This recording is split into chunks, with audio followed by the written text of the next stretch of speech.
नमस्कार, इस खास बुलेटिन में आपका स्वागत है और मैं हूं आपके साथ करिश्मा भारद्वाज और आप देख रहे हैं एएनबी न्यूज।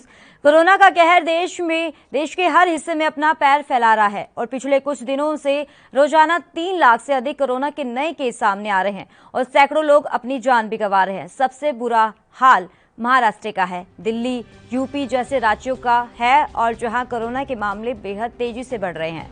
बीते 24 घंटे में भारत में पहली बार 3000 से अधिक मौतें दर्ज की गई है, जबकि एक दिन में कुल 3.60 लाख कोरोना के केस सामने आए हैं। महाराष्ट्र कोरोना से सबसे अधिक प्रभावित है और वहीं मुंबई के भी हालात ठीक नहीं है। महाराष्ट्र में बुधवार को रिकॉर्ड तोड़ मामले आए, यानी कि 985 लोगों की कोरोना से मौत हो चुकी है और साथ ही 63,309 लोग कोरोना पॉजिटिव पाए गए हैं। हालांकि 24 घंटे में 61,181 डिस्चार्ज भी हो चुके हैं।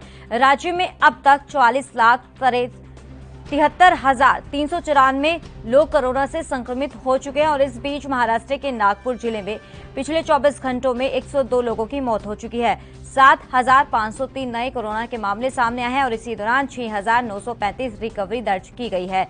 यूपी की अगर बात करें तो कोरोना से मरने वालों की मरीजों की संख्या लगातार बढ़ रही है। यूपी में पिछले 24 घंटों में कोरोना के 2,09,824 नए मामले सामने आए हैं और इसी दौरान 266 लोगों की मौत भी हो चुकी है। सबसे अधिक 3,759 केस लखनऊ से हैं और उधर कोरोना के बढ़ते संक्रमण के मसले पर दायर जनहित याचिका पर मंगलवार को इलाहाबाद हाईकोर्ट में सुनवाई हुई। इसी दौरान कोर्ट ने कहा कि ऑक्सीजन की कमी से किसी भी व्यक्ति की मौत नहीं होनी चाहिए।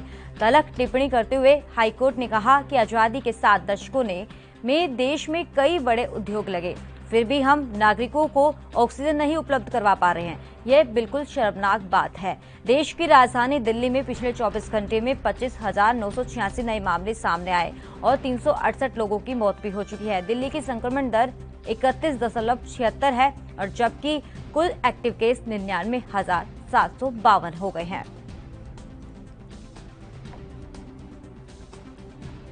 आज जो 30 अप्रैल तक का हमारा जो लॉकडाउन है, जिस तरह से आज भी संख्या है 60,000 एंड प्लस, तो ज़रूर थोड़ी स्टेबिलिटी आई है।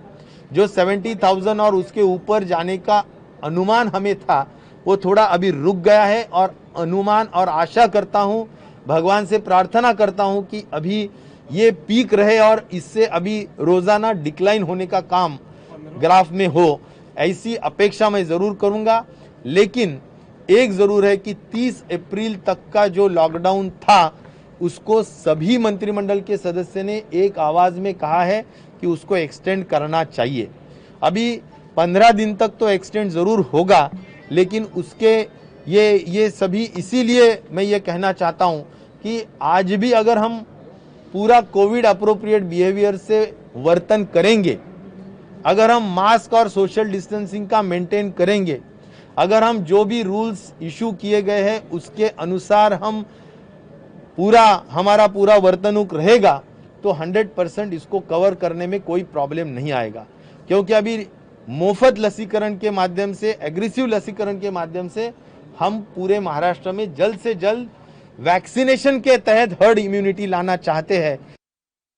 7 लाख लोगों को हम पर डे वैक्सीनेट करने की स्थिति में हैं और इस गति से वैक्सीनेट करेंगे तभी 1-1.5 महीने के अंदर जो पॉपुलेशन आज 45 साल तक के लोगों को, 18 साल से 45 साल के लोगों को वैक्सीनेट करने का जो टास्क भारत सरकार ने दिया है, अब उस कैटेगरी में 3.25 करोड़ लोग हैं, उनकी 2 डोज मान लेते हैं तो ये 6.5 करोड़ हो गया डोजेस, और 6.5 में 10% अगर वेस्टेज भी मान लेते हैं, 7 करोड़ डोजेज की ज़रूरत पड़ेगी स्टेट को। तो हमारे अधिकारियों ने, क्योंकि 1 तारीख से 18 साल से 45 साल के एज ग्रुप के बीच के लोगों को वैक्सीनेट करने का ड्राइव प्रधानमंत्री जी ने शुरू करने की बात कही है, तो सीरम इंस्टीट्यूट से हमारे अधिकारियों ने बात की तो उन लोगों ने कहा कि साहब हमने 3,75,00,000 डोज बुक की है। तो जवाब ये मिला था कि भाई 15 मई तक तो हम जो हमारे पास भारत सरकार से पहले से ऑर्डर मिले हुए हैं उनकी आपूर्ति नहीं कर पाएंगे, तो आपको कहाँ से देंगे। तो परिस्थिति इस तरह की है, 2 ही कंपनियां वैक्सीन बना रही है, एक सीरम इंस्टीट्यूट है जो कोविशील्ड बना रही है और भारत बायोटेक है जो कोवैक्सीन बना रही है। एक इशू कीमतों का भी आ रहा है। भारत सरकार को ये कंपनियां 150 रुपये में दे रही है सीरम, 400 में स्टेट गवर्नमेंट को और 600 में प्राइवेट। और कोवैक्सीन वाले जो भारत बायोटेक वाले हैं वो 150 में भारत सरकार को, 600 में राज्य सरकार को और 1200 में प्राइवेट। तो अभी कोर्ट ने भी संज्ञान लिया है। तो ये रेट्स का भी कंफ्यूजन है कि भाई एक कंट्री में एक ही प्रकार की रेट होनी चाहिए। है केंद्र सरकार के कि उन्होंने हमारी मांग पर हरियाणा का ऑक्सीजन का कोटा 162 एमटी से बढ़ाकर 232 एमटी कर दिया। हम शीघ्र उसको हरियाणा में लाने की कोशिश कर रहे हैं और अगर सब कुछ ठीक रहा तो हमारा प्रयास है कि हम उसको एयरलिफ्ट करके हरियाणा में ला सकें ताकि हरियाणा के लोगों को उससे जल्दी राहत मिल सके। साहब डायल 112 अभी शुरू ना हुआ हो, लेकिन एम्बुलेंस की जिस तरह कमी है उसको किस तरीके से पूरा करेंगे? मैंने आदेश दिए हैं कि हर जिले को डायल 112 की 20-20 गाड़ियां दे दी जाए ताकि वहां पर वो एम्बुलेंस का काम कर सकें। हमारे पास डायल 112 की काफ़ी गाड़ियां खड़ी हैं और उनमें स्ट्रेचर की भी व्यवस्था है।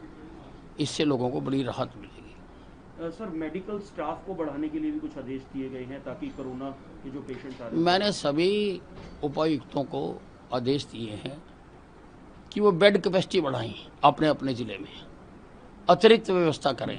किसी बैंक्वेट हॉल में करें, किसी स्कूल में करें, किसी धर्मशाला में करें, किसी होटल में करें। और उसके लिए हमें स्टाफ की भी ज़रूरत है। मैंने IMA से भी अपील की है कि वो भी कुछ डॉक्टर स्पेयर करें। और जो हमारे पास पोस्ट ग्रेजुएट के स्टूडेंट्स हैं, MBBS के सीनियर क्लासेस के स्टूडेंट्स हैं, उनकी भी हमने लगभग 1400 के करीब हैं, उनकी भी हमने सभी जिलों में ड्यूटियां लगा दी।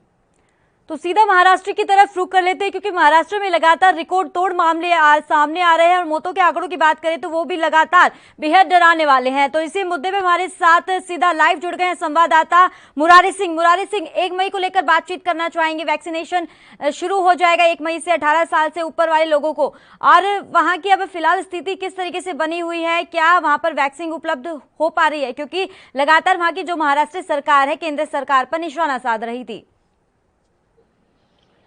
जी करिश्मा, जिस तरीके से हालात बिगड़ रहे हैं उसे सुधारने के लिए उद्धव सरकार, स्वास्थ्य मंत्री राजेश टोपे चाहते हैं कि ज्यादा से ज्यादा वैक्सीन महाराष्ट्र में पहुंचे ताकि टीकाकरण हो सके। अगर कल की बात करें तो कल वैक्सीनेशन इतना रिपोर्ट में था कि आज के दिन सिर्फ 30 वैक्सीनेशन जो प्राइवेट सेंटरों पर चालू है उनमें टीकाकरण हो पाएगा और 40 से ज्यादा वैक्सीनेशन सेंटर जो है वो बंद रहेंगे क्योंकि वैक्सीन नहीं है। लेकिन ऐसे में जिस तरीके से वैक्सीन की खेप पहुंच रही है एक एक करके, चाहे वो नंदुरबार हो, नासिक हो, पुणे हो, औरंगाबाद हो या अहमदनगर हो, इन जगहों पर लगातार जो है महाराष्ट्र सरकार के स्वास्थ्य विभाग की तरफ से वैक्सीन पहुंचाई जा रही है और टीकाकरण को सफल बनाने के लिए लगातार कोशिश की जा रही है। और एक बड़ा ऐलान कह सकते हैं कि मुख्यमंत्री उद्धव ठाकरे की तरफ से किया गया है कि 18 साल से लेकर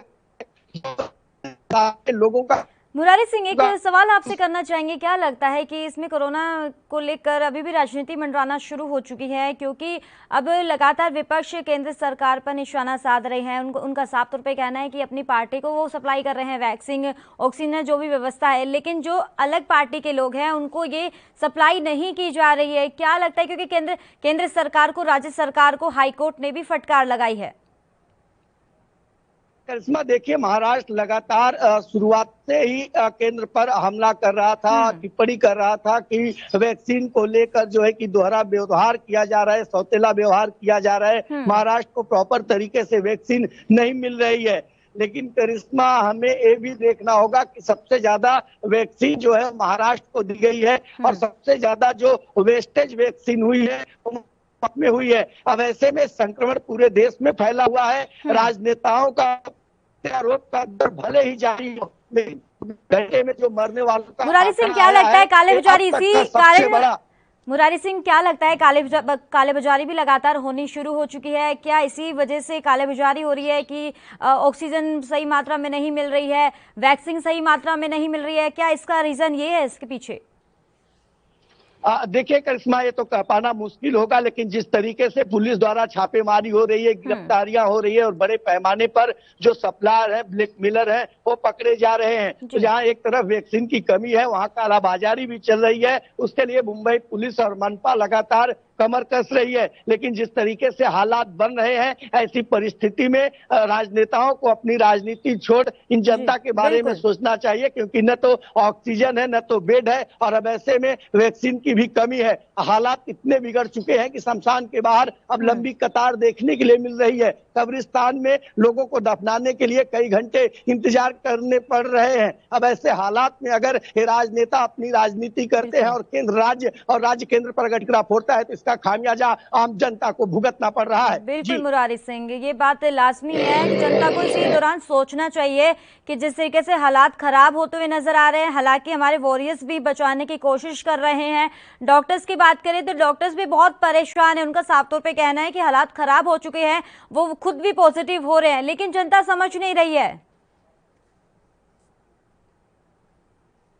जान में जो अस्पताल हैं, अगर उनमें हम जीरो ग्राउंड पर उनसे बात करना है कि अगर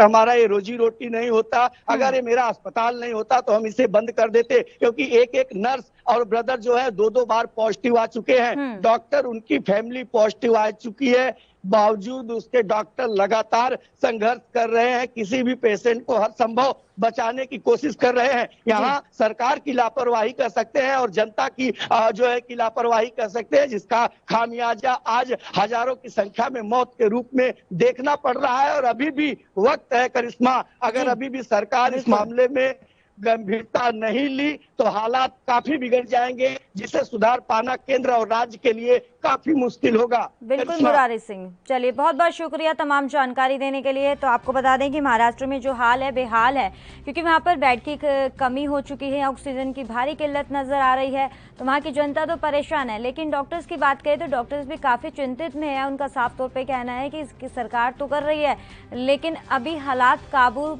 से बाहर है। जनता इसी दौरान समझ नहीं रही है, बेड की कमी हो चुकी है। और बात अगर मौतों के आंकड़ों की करें तो मौतों के आंकड़ों में भी लगातार इजाफा देखने को मिल रहा है। वो ज़्यादा इजाफा इसलिए देखने को मिल रहा है क्योंकि ऑक्सीजन सही मात्रा में नहीं मिल पा रही है, जिसका खामियाजा आम जनता को भी भुगतना पड़ रहा है। देश में कोरोना का खतरनाक आतंक देखने को मिल रहा है।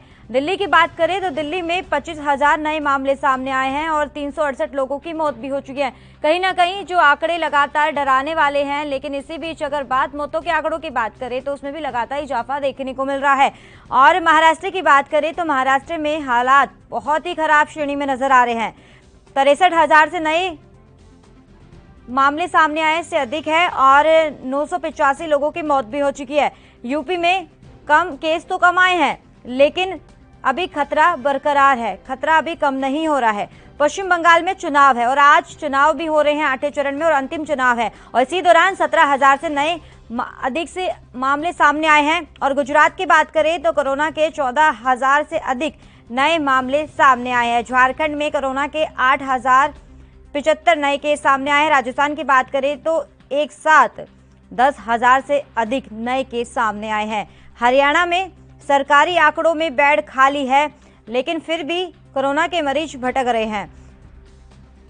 पंजाब की बात करें तो पंजाब में 24 घंटे के भीतर 100 संक्रमितों की मौत हो चुकी है। 83 की हालत गंभीर बताई जा रही है। 5,932 नए केस सामने आए हैं। मध्य प्रदेश में एक बार फिर से लॉकडाउन बढ़ा दिया गया है। आपको बता दें, मध्य प्रदेश में इसलिए एक बार लॉकडाउन बढ़ाया गया है क्योंकि वहां के हालात खराब होते हुए नजर आ रहे हैं। कई राज्यों में हालात काबू से बाहर हैं और हालांकि राज्य सरकार भी इसको कंट्रोल करने की पूरी कोशिश कर रही है, लेकिन समझना चाहिए जनता को कि पूरा सहयोग सरकार के लिए भी देना चाहिए, क्योंकि सरकार लोगों से अपील कर सकती है, सहयोग की उम्मीद कर सकती है, लेकिन मदद जनता को भी करनी पड़ेगी।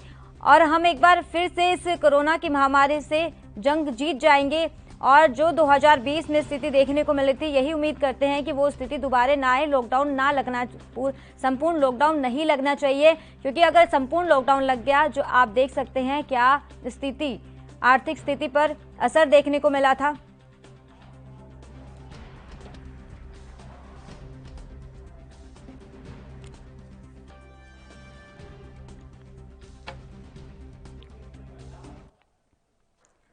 तो सीधा उत्तर प्रदेश की लाइव तस्वीरों पर नजर डालते हैं, वहां की स्थिति का जायजा लेंगे। हमारे साथ संवाददाता राजकुमार जुड़ गए हैं उत्तर प्रदेश से। राजकुमार, क्या स्थिति है फिलहाल? क्योंकि अभी बताया जा रहा है कि एक दिन में अभी हालात कंट्रोल में है, लेकिन इसके बाद भी खतरा भी बरकरार है।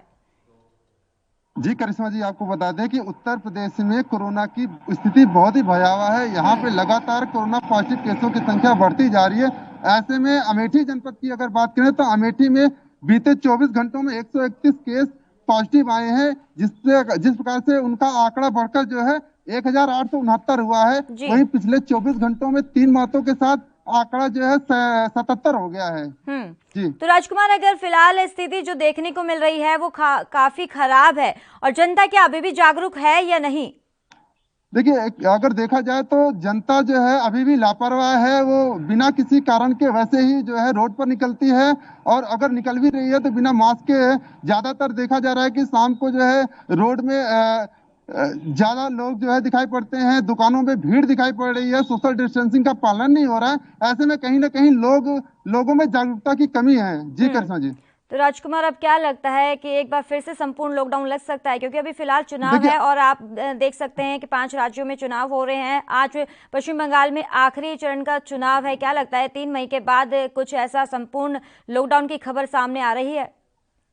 देखिए, एक तरह से चाहे अफवाह कहें या कुछ भी कहें, एक र्यूमर उड़ रहा है कि जो है लॉकडाउन लगने की संभावना है 2 तारीख के बाद, क्योंकि 2 को जो है काउंटिंग है। उत्तर प्रदेश में भी जो त्रिस्तरीय पंचायत चुनाव थे उसके बाद जो है लग रहा है कि लॉकडाउन लगेगा। लेकिन जिस प्रकार से कोरोना की स्थिति भयावह होती जा रही है, इसमें कहीं ना कहीं सरकार को यह सोचना चाहिए कि लॉकडाउन अगर लग जाएगा तो कहीं ना कहीं कोरोना पर हम एक तरह से लगाम लग जाएगी और कोरोना पे विजय प्राप्त कर सकते हैं। तो राजकुमार, वैक्सीनेशन को लेकर अगर बात की जाए तो किस तरीके से हालात देखने को मिल रही है? क्या व्यवस्था की जा रही है वहां के अस्पतालों में?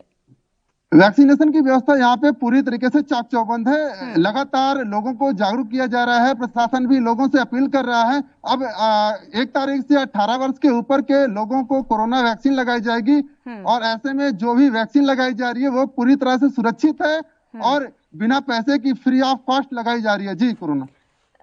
तो राजकुमार, क्या लगता है कि अब ये भी बताया जा रहा है कि रूस की वैक्सीन भी आ रही है, तो वो कितनी कारगर साबित होने वाली है आने वाले समय में? कि डॉक्टर से कुछ बातचीत की इस बारे में?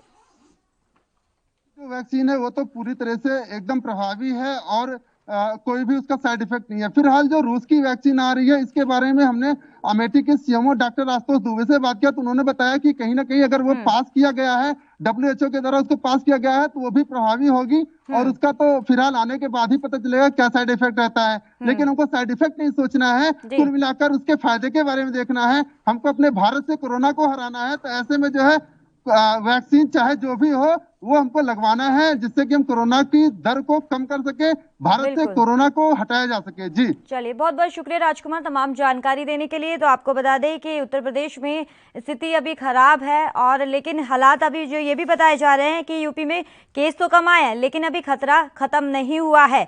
देश में कोरोना का खतरनाक रूप देखने को मिल रहा है, और एक दिन में यानी कि 24 घंटे के भीतर भीतर रिकॉर्ड तोड़ मामले भी सामने आ रहे हैं। मौतों के आंकड़ों की बात करें तो उसमें भी लगातार इजाफा देखने को मिल रहा है। कोरोना का कहर देश के हर हिस्से में अपने पांव पसारना शुरू कर चुका है, और जो दूसरी लहर है कोरोना की वो काफी खतरनाक है, ये एक्सपर्ट्स ने जानकारी दी है। पिछले कुछ दिनों से रोजाना 3 लाख से अधिक नए मामले सामने आ रहे हैं। सैकड़ों लोगों की जान भी जा चुकी है। सबसे बुरा महाराष्ट्र, दिल्ली, यूपी जैसे राज्यों का है, जहां कोरोना के मामले बेहद तेजी से बढ़ने शुरू हो चुके हैं।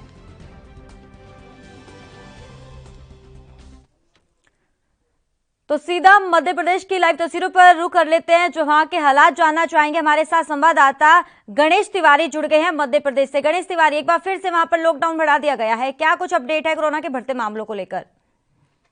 देखिए, जिस कदर कोरोना के आंकड़े लगातार मध्य प्रदेश में बढ़ रहे थे, उसको देखते हुए मध्य प्रदेश में एक बार फिर जो पहले 30 अप्रैल तक कोरोना कर्फ्यू लगाया गया था, उसे बढ़ाते हुए अब 7 मई तक कोरोना कर्फ्यू कर दिया गया है। क्योंकि कहीं ना कहीं कोरोना कर्फ्यू से जो कोरोना संक्रमण दर थी उसकी चेन में तोड़ने में सरकार कामयाब हो रही थी। लगातार आंकड़े और रिकवरी रेट जो है उसका प्रतिशत लगातार बढ़ रहा था। तो जिसको देखते हुए अभी हालांकि कोरोना कर्फ्यू जो है उसको बढ़ाते हुए 7 मई तक कर दिया गया है।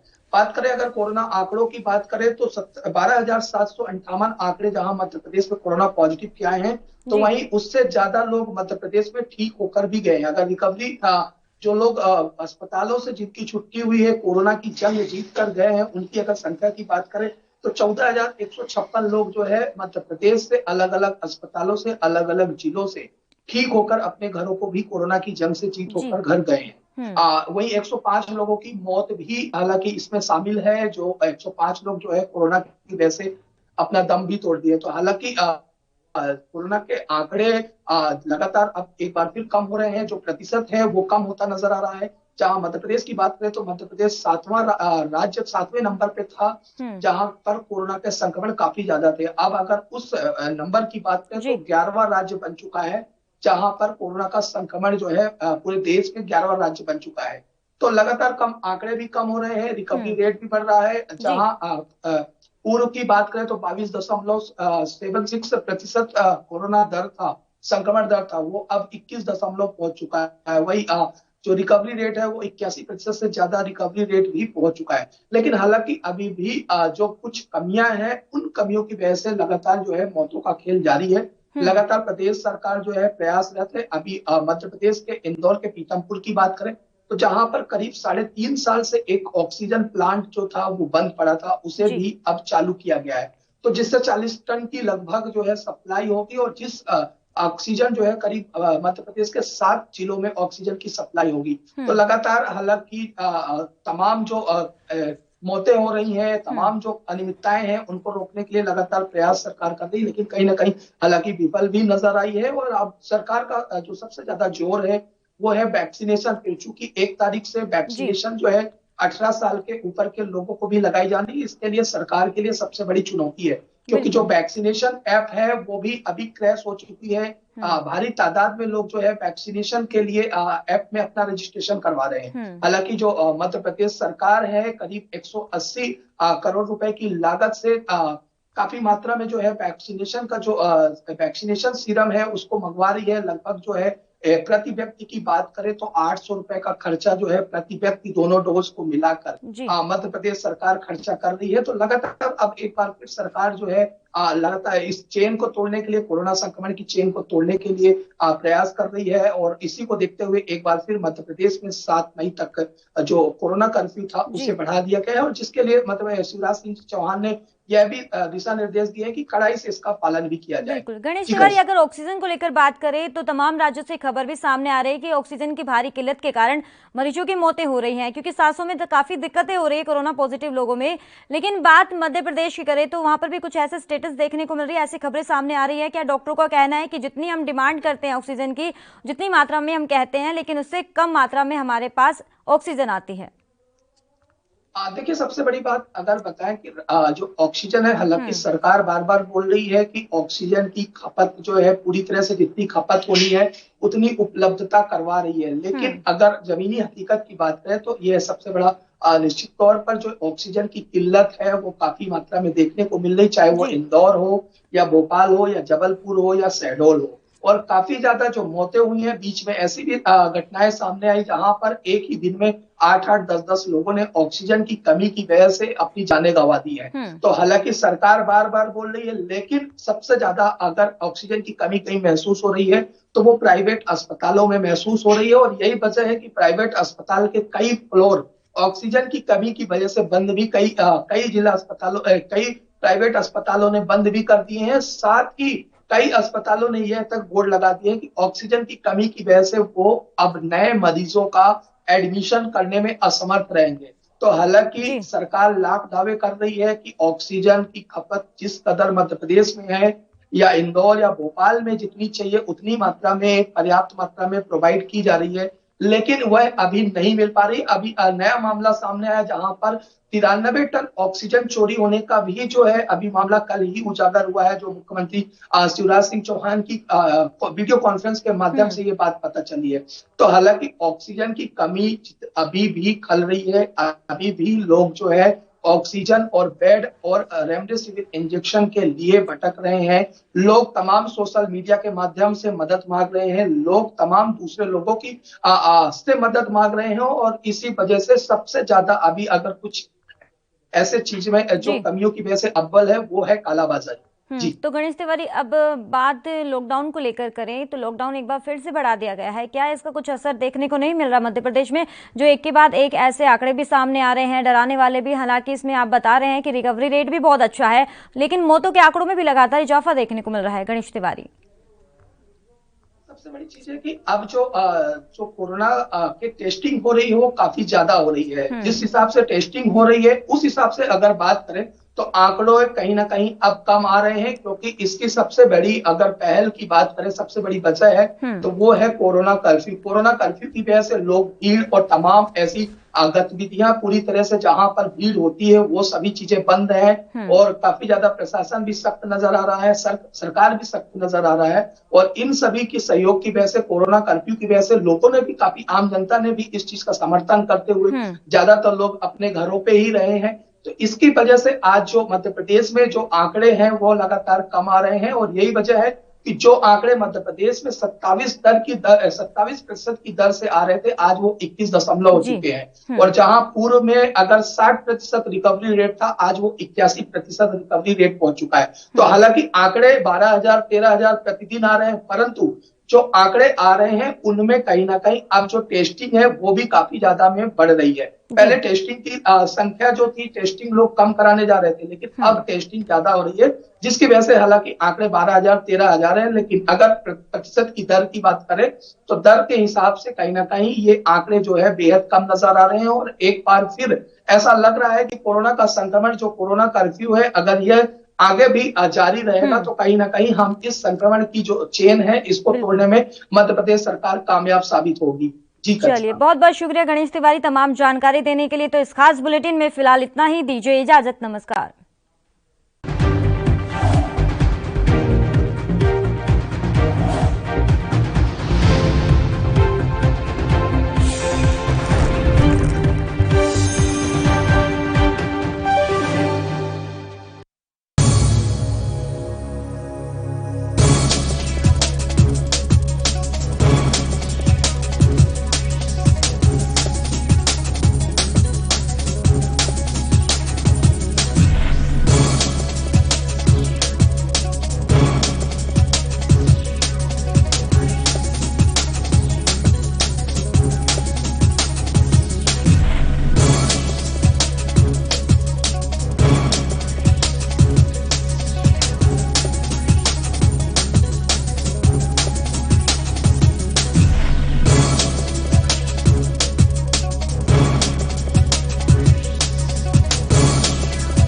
कम ब्रेक और ज्यादा खबरों के साथ देखिए ANB news in channel number पर।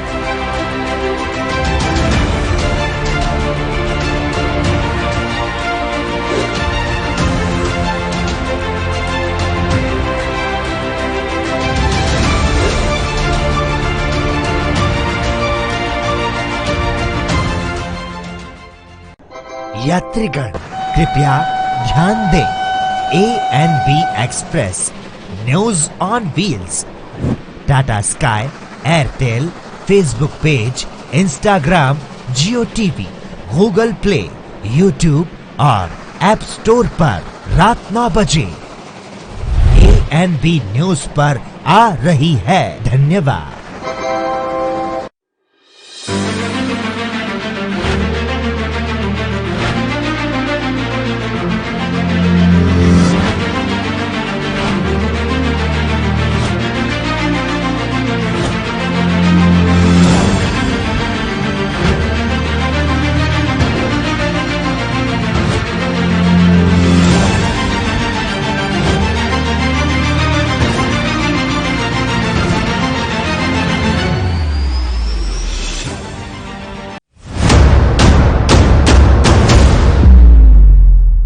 हक की बात दोपहर 12 बजे सिर्फ ANB न्यूज पर। वीरों और बहनों, ਇਹ ਵੈਕਸੀਨੇਸ਼ਨ ਪ੍ਰੋਗਰਾਮ ਜਿਹੜਾ ਹੈ ਸਾਰੀ ਦੁਨੀਆ ਚੱਲ ਰਿਹਾ ਹੈ, ਆਪਣੇ ਉਰੇ ਨਹੀਂ। ਉਹ ਇਹ ਚੀਜ਼ ਹੁਣ ਇੱਕ ਦੁਨੀਆ ਦੀ ਇੱਕ ਜੰਗ ਹੀ ਇੱਕ ਕਿਸਮ ਦਾ ਹੋ ਗਿਆ ਹੈ।